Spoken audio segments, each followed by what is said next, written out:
Um, what about discrimination? A lot of people look at the disparate outcomes for different groups, men and women, blacks and whites, other comparisons, and they conclude it's discrimination.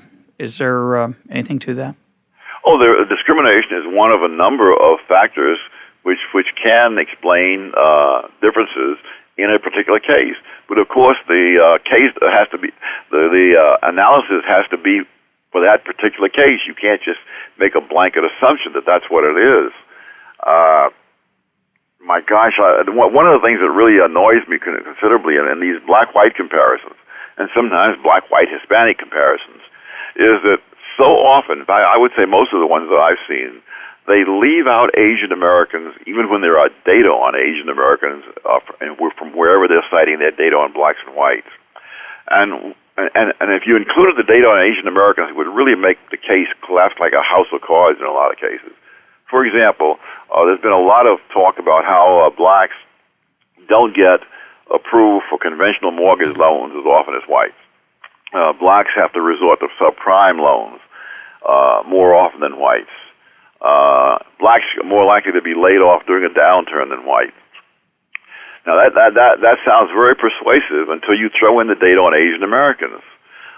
Whites get turned down for conventional loans more often than Asian Americans. Whites have to resort to subprime loans more often than Asian Americans. Whites get laid off during a downturn more often than Asian Americans.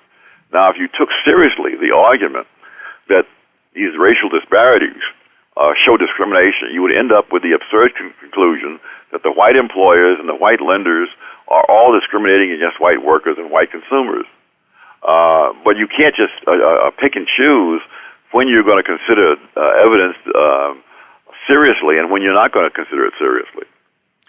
A lot of people attribute the progress of black Americans and women as well to various anti-discrimination laws. Is that a good idea? Is that true? Well, it doesn't fit either the history or the economics. If you trace with women the periods in which they were doing well and which they were not doing well, most people are unaware that women in the first couple of decades of the 20th century were doing much better relative to men than they were, say, in the middle of the 20th century. And it's no great mystery as to how that came about, that as women's age of marriage began coming down, and they started having children at earlier and earlier ages, particularly the baby boom being the climax of that, obviously they weren't able to get postgraduate education or college education in many cases, and therefore they were not eligible for the higher level jobs that they'd held in earlier times. So if you compare in a number of fields, including economics, what percentage of the people were women, say, in 1930 as compared to 1950? It was more in 1930. Interesting. Law, other fields. But as the age of marriage came down, as they had more children, they declined. Now, the people who argue the other way avoid all that by the simple practice of starting their discussion in the 1960s as if the world were created in the 1960s.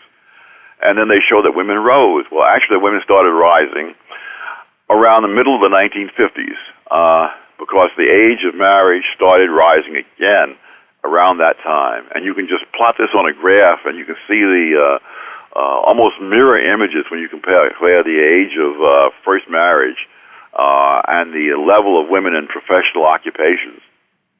And so as women now began to rise by about 1972, and the professional fields, they got back to where they had been in 1932. And then as the age of marriage grows to just unprecedented levels and more women didn't get married at all, then you begin to see women rise in these areas. But it has very little correlation with affirmative action or with anti-discrimination laws. Why should age of marriage be so important? Oh, because the age of marriage usually also ties in with the age at which women start having children.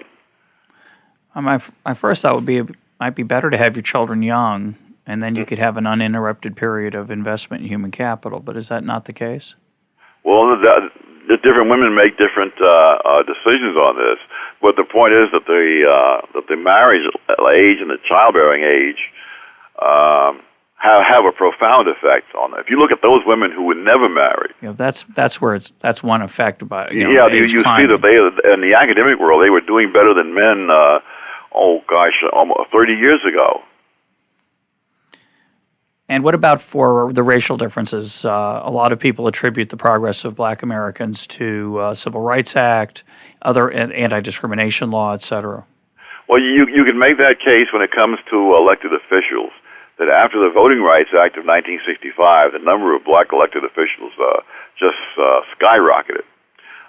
But when you move into other things, incomes and occupations, the percentage of blacks who were in poverty declined from 87% back in 1940 to 47% in 1960, and that was before there were any civil rights laws of any consequence. The long-term trend of blacks in poverty was down. It continued through the 60s, but it wasn't accelerated at all. And after about by 1970, it wasn't accelerated even worth talking about. So none of those things really is correlated with how blacks have either come out of poverty or have risen into professional occupations and so on. Yeah, I think that flattening of the poverty rate, which had been falling before, really cuts across all groups, and it's overwhelmingly driven by family structure. All groups actually, if you look across all races, poverty rates fall through the 70s and 80s and 90s if you hold family structure constant. So if you only look at a particular kind of family, a two-parent family, it's very low, the poverty rate, but it continues to fall all through those 30 years, 70s, 80s, and 90s. If you look at single women, it continues to fall. If you look at single women with children, it continues to fall. The problem is that the proportion of all families that are single women with kids explodes over that period. And as a result, the overall poverty rate basically stays flat, even though every single type of family is getting less poor. It's it's a paradox statistically for people, but I suspect that's part of what's going on in the black numbers. Yes, the figure that struck me in doing the research was that the poverty rate for black married couples has been in single digits since 1994. Yeah. And so the argument that the black poverty is due to racism really falls apart because the people don't change their race when they get married. And yet, if you look at blacks in the ghetto with a single mother and all of that, the poverty rate is just huge. Yeah, that's a big handicap.